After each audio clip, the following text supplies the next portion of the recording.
Birinci sağış 2025 yıl.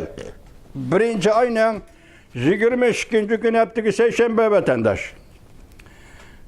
Yukarılı isteyenin devamı. Biz bu yerge toplanıp turgan bir peytte. Bizden hükümetimiz şahinç krizisi giriptar oldu. Hem de arkadan müdürüp digidek. Devlet sırtındaki özlüksüz davamlaşıvatkan afetlik vakalar çekirip kaldı. O bizden büyük ve kanuna emel kılıdığın Amerikalı grejdarlarımız da qoğda kalalmadı. Lekin xatarlik cinayetçilere panahlık verdi. Ve olanı qoğdadı. Köpçülük türmüden ve roy keseller doktorxanasından kelgen ve dünyanın her qaysı joylardan bizden devletimiz Amerika kirip kelgen kişiler idi. Notiqning bir qismi cuma vatandaş, bizning hükümetimiz başka devlet chegaralarını qo'g'dash uchun hisobsiz mablag' bilan ta'minladi. Amerikaning chegarasini bo'lsa qo'g'dashni rad qildi. Eng muhimi o'zining xalqini qo'g'dashni rad qildi. Jiddiy paytlarda bizning davlatimiz negizlik mulozimat bilan ta'minlayolmadi. Xuddi yaqinda Shimoliy Karolina shtatida shkorlangandak. U yerda eng munavvar xalqimiz shu darajada qo'pol muomalaga uchradi. Yana boshqa shtatlarda bir necha oy burun yuz bergan tabiiy ofatning dardini tortyotdi. Yaqinda yuz bergan Los Anjelesda biz bir necha kun burun yuz bergan o't ofatini ko'rgan bo'lsak, bu o't hozir g'icha echinishli qoldi ko'paymekte. Hatta hüccetlerge okşıganıdak müdafiye roş tedbiri mi yok. Ot yalkını öyleni ve raylarını köydürdü. Hatta bizden, devletimizden en bay, tesiri en yukarı, hukuku var, adamlarga tesir körsetti. Bularning içinde bazıları hazır minem yenemde oturuptu. Hazır ularning oturduğun üyümü yok. Bu acayip bir gap ha? Lekin biz ot apsının yüz berişiga yol koymaydık. Nurgun adam ot yalqını aldıda çaresiz kaldı. Bundaq ahvalını özgertkeli buludu. Biz ammaviy sağlamlık sistemlerini ot aptı yüz bergende mulozimat bilan ta'minlayolmadik. Lekin ot aptı hajlangan pulimiz dünyanın her qandaq joyidagi her qandaq davlatning shundaq ishlarga hajlagan pulidan ko'p. Bizning ma'rif sistemlarimiz, bolalarimiz numus qilishni, xijil bo'lishni o'rganishi kerak edi. Nurg'un ahvol ostida hatta ularni bizning davlatimiz uchun ko'rishni, bizning davlatimizni o'ch ko'rishni o'rgatdi. Ma'rifimiz bizning avlodimizga mushu davlatni Amerikani o'ch ko'rishni o'rgatdi. Gerçi biz can tikip digidek ularga muhabbat berayotgan bo'lsakmi, bugundan boshlab bularning barligi o'zgardi. Balki o'zgarganda tezlik bilan o'zgardi.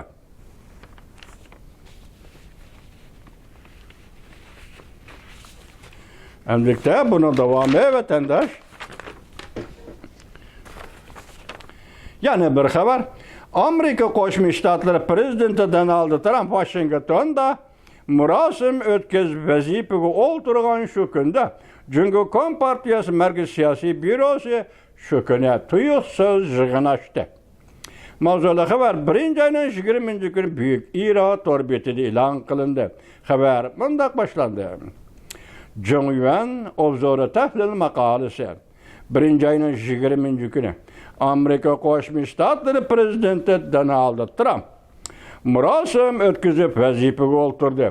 Jungo Kompartiyasi siyosiy byurosi shu kuni jiddiy yig'in ochdi. Xinhuaning xabarida 5 cho'ng rahbarlik guruhining doklati va Xuanxe daryosi bo'yidagi ekologik muhitni qo'g'dashni tilga oldi. Prezident Trumpni eg'izga olmadi. Yoki Amerikadagi murosim Prezident Trumpning Oqsaroyga kirish murosimini eg'izga olmadi. Jungo siyosiy Bürosunun ciddi çakırgan yığını. 1 ayının 17. günü Prezident Trump Xi Jinping bilen telefonda sözleşti.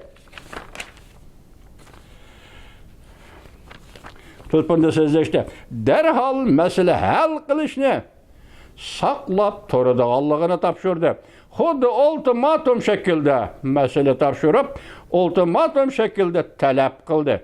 Prezident Donald Trump demak, Cumhuriyet Kompartiyasi Merkezi Siyasi Bürosu ciddi yig'in ichib, Prezident Trumpning umidi va saqlab turayotganligini muhokama qildi. Ya'ni Prezident Trump telefon dışında dedi. Prezident Trump notuk söz dedi murasim günü, 17. günü, murasim günü, 20. günü Washington'da murasim açılganda Prezident'in murasimi şu günü Beijing siyasi büronun yığını açıldı. Meyada ameliyatı neyim dedi? Ciddi yığını açıp Prezident Trump'ın ümidini, yani meselelerini hal kılımız ciddi başlaş. Ultimatum karakterlik talepli. Açıp İşgənəcəb Prezident Trump'ın ümidi ve hazır Cumhuriyet kütüp duruvatqanlığını muhakeme kıldı. Siyasi büronun yığını. Prezident Donald Trump vazifege olturuştun bura Cumhuriyet Kompartiyasiga ultimatum topshirdi. 1 ayının 17. günü Prezident Trump Xi Jinping bilen telefonda sözleşkendan keyin Cumhuriyet Kompartiyasi bek yumshab ketdi. Amerika Cumhuriyet münasebeti illidi. Diyelmedi. Lekin Cumhuriyet Amerika münasebeti illidi. Yani hararetke ega boldi diyelmedi. Cumhuriyet Kompartiyasi çoğ devletler diplomatiyasini tergib kılalmadı. Cumhuriyet Kompartiyasi başlıkla münasebetine, yani çoğ devletler başlıkları münasebetini mi tilga alalmadı. Xi Jinping dünyaya nişan gösterdi dep mi ağızdan çıkaralmadı. Demek siyasi bürocunun telefondan keyin Prezident Trump'ın ultimatum karakterlik telefonundan keyin Cumhuriyet siyasi bürosu boşap ketdi. Yukarı ağızda tekrarlaydigan sözlerini tekrarlap ağızga alalmadı. Hatta körenleydigan Xi Jinping dünyaya nişan görsetti, dünyaya akıl görsetti, dünyaya yol açpa deydigan. Bu var. Yani adam Allahça. Körenlikli mi? Endi bu kadar ağızga alalma deydi vatandaş. Prezident Trump özünün matbuatida bayanat e'lon qilib, mundaq görsetti. Men birlikte nurg'un meselelerini hal qilishni kutyapmiz. Hozirda boshlaymiz. Tushundingizmi? Prezident Trump o'zining matbuotida shundoq dedi. Biz Cumhuriyet o'ltirib nurg'un meselelerini hal qilishni kutyapmiz. Umid qilyapmiz, balki hozirda boshlaymiz. O'ylab ko'ring, vatandoshim, Amerika Qo'shma Shtatlarining Cumhuriyetga qaratgan siyosatining izchilligi. Shunaqmi? Amerika Qo'shma Shtatlari hukumatining navbatdagi prezidenti Donald Trumpning Cumhuriyetga qaratgan siyosatining sijilligi. Hozirla boshlaymiz. Sijilligi, jiddiligi. Biz hozirla boshlaymiz.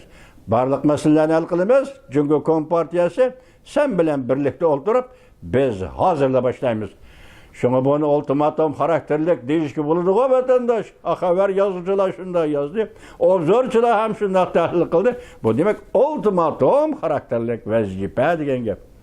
İşte naçisi manıma yedi vatandaş. Prezident Trump'ın sözleri şunca aşkarıydı. Cumhuriyet Kompartiyasi bilan barliq meselelerini birlikte hal qilishni kutyapman deb oshkora talab qildi. Prezident Trump tehi vazifega o'ltirmay turib, 17. kundagi telefonga kutyapman deb besim ishlatganligi amaliyoti ultimatum shaklda talab qilganligi edi.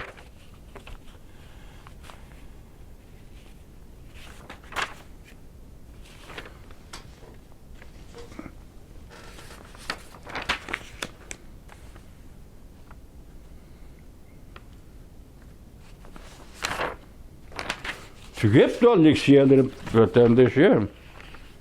To'xtab turing. Tügep de. Yana bir xabarimiz endi onu anlayıp sizde. Nima deseniz bu xabarimiz mundaq. Diqqat qiling, bu endi sizga, bizga munosabatli xabar vatandosh. Tayland 48 nafar Uyg'urni Jongoga qaytarib berish planini inkor qildi. Mavzuda xabar 1-oyning 22-kuni Amerika ovozidan Xitoy tili programmasi e'lon qilindi. Xabar mundaq boshlandi. Amerika Qo'shma Shtatlar Davlat Majlisi Avom palatasi Jongo mahkamasi bo'yicha Jongo masalasi kechiringlar. Jongo masalasi bo'yicha alohida komitetining raisi John Mulliner 1-oyning 17-kuni Taylandning Amerika turishi bosh elchixonasi xatab etib, darhol harakat qo'llanishga chaqiriq qildi. Bosh elchixonaga chaqiriq qildi. Men Tayland hukumatining darhol harakat qo'llanishiga, ularning Taylandda nazarband qilingan Uyg'urlarni Jongo Xalq Jumhuriyatiga qaytarishni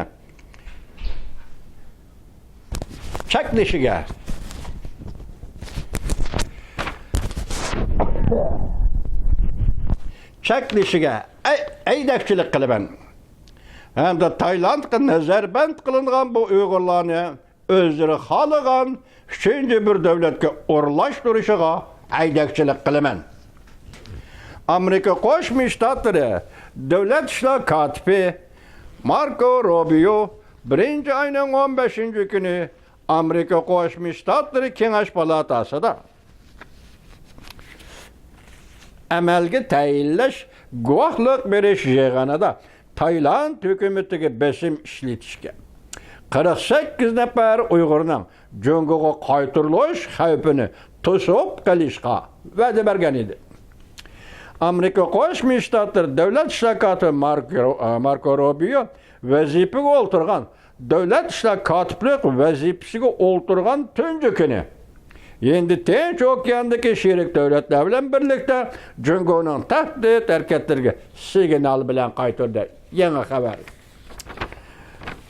Mavzuli xabar 1-oyning 22-kuni Amerika ovozidan Xitoy til programmasi e'lon qilindi.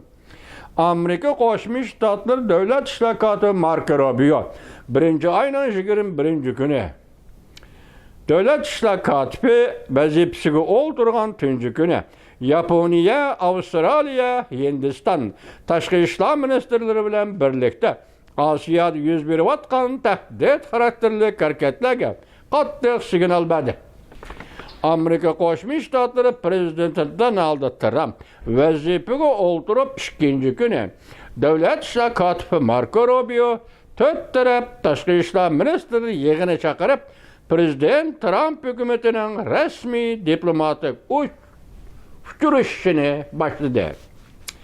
4 davlat diplomatlari o'z davlatlarining bu funksiyasi va nishoni to'g'risida va'dalar berdi hamda har qaysi davlatlar rahbarlarining kelgusi bir necha oy ichida yig'in ochadiganligini bildirdi.